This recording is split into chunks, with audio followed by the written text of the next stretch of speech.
আমি Abhijit Dasmunsi, CPIM Dalkhola area কমিটির পক্ষে। আজকে আপনারা সিএমএইচ অফিসে এসেছেন কি কারণ? আজকে আমরা সিএমএইচ অফিসে এসেছিলাম টাকাটা স্মারকলিপি দেওয়ার জন্য, যেখানে আমাদের মুখ্যত কতগুলো দাবি ছিল।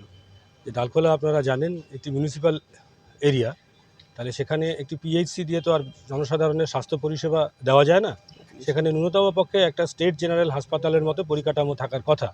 বিগত দিনে দেখেছিলাম আমাদের এলাকার বিধায়ক এবং প্রাক্তন পৌরপতি সেখানে সাংবাদিক সম্মেলন করে, যেখানে ডালখোলা পশু হাসপাতালটা রয়েছে সেখানে তারা বলেছিলেন যে একটি 200 শয্যার হাসপাতাল ইত্যাদি নির্মাণ হবে। তো সেই প্রক্রিয়া 2 বছর অতিবাহিত হয়েছে।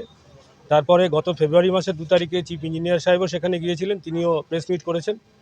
কিন্তু আজ আমরা যেটা জানতে পারলাম যে এখনও সেখানের আর্কিটেকচারাল যে ডিজাইন ইত্যাদি, প্ল্যান এস্টিমেশন, তারপরে বাজেটের জন্য যাওয়া, এগুলো কিছুই হয়নি। কিন্তু তাহলে যে তিমিরে আমরা ছিলাম এখনও আমরা সেই তিমিরেই রয়েছি। মাঝে যেটা হয়েছে যে আমাদের ওখানে যে প্রাইমারি হেলথ সেন্টার, সেখানে ডাক্তারদের অপ্রতুলতা রয়েছে।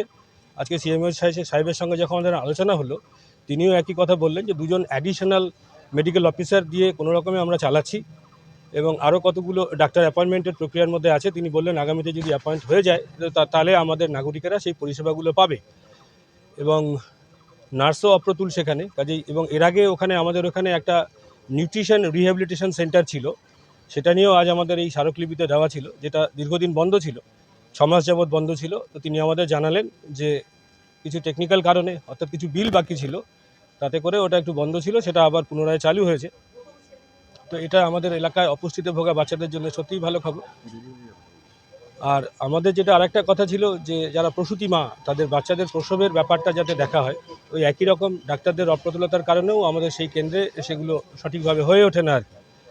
তিনি আমাদেরকে আজ কথা দিলেন যে এগুলো নিয়ে যত সত্বর সম্ভব তিনি তার তরফ থেকে সেই প্রয়াসটা করবেন।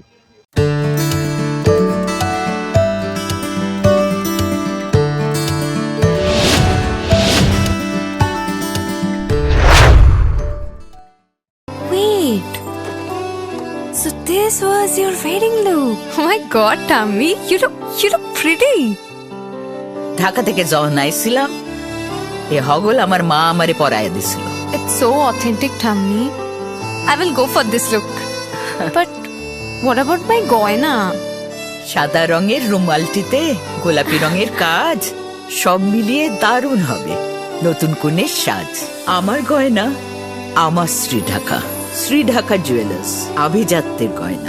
আপনার জীবনের সমস্ত প্রতিকূল পরিস্থিতির অবসান ঘটাতে আজই আসুন স্বর্গীয় জ্যোতিষ গবেষক ও তন্ত্র সাধক অলোক কর্মকারের সুযোগ্য পুত্র ও একমাত্র শিষ্য সঞ্জয়ের কাছে, যিনি আসাম বঙ্গীয় জ্যোতিষ ও তন্ত্র সোসাইটি দ্বারা জ্যোতিষ রত্ন উপাধিতে সম্মানিত। তাই আজই আসুন বংশানুক্রমিক ও সুদক্ষ জ্যোতিষ প্রতিষ্ঠানে। ছোট ছোট অনুভূতি, স্মৃতিগুলো থেকে যায় সব সময় আদরে। কুকু কুকু, কিরে হলো? আসছি। লকডাউন সময় তো হয়ে এলো। কিছু স্মৃতির ভাজেই তোলা থাকে শুভারম্ভে প্রাপ্তি। 50 বছরের অভিজ্ঞতায় আগ্নেশ্বর জুয়েলার্স, নিখুঁত গয়নার কারিগরি। Agneshwar jewellers, NS road, Raiganj.